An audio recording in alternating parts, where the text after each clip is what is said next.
So Harriet Lesser became an officer at the Washington Women's Art Center as I was leaving, just after I left. We met at one meeting and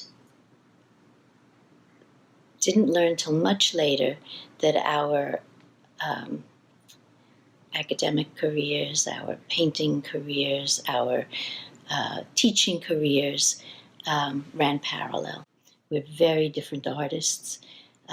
After our time at WWAC, we started drawing together in a group and soon found that this parallel work life was really a parallel way of thinking about how to approach artwork.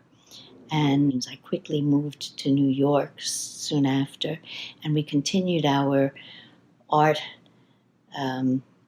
conversations through art, and before we knew it, we were doing work together. It was a collaboration of two people who were kind of bred on the ideas that we were doing at the Washington Women's Art Center.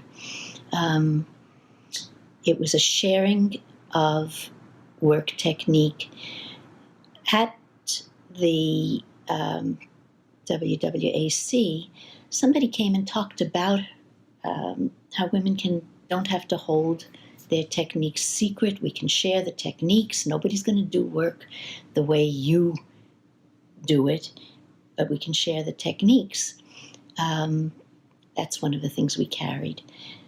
We started working together in a collaboration eventually, in which the work is called The Third Artist. Neither one of us feels like we are the artist, each of us, of this work. We feel it's a third artist between us, and that came from feelings that developed at the WWAC.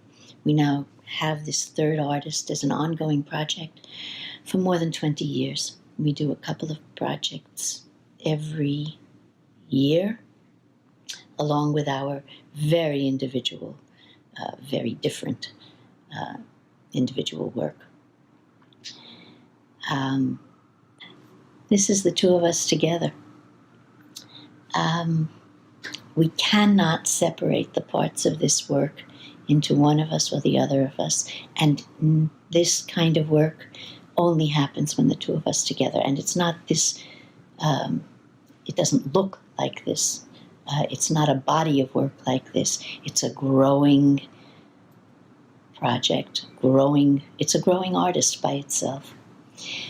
There's a second thing that happened that came out of the Washington Women's Art Center for me personally. I now run a gallery in the Berkshires along the same lines, the same cooperative lines that came from the WWAC.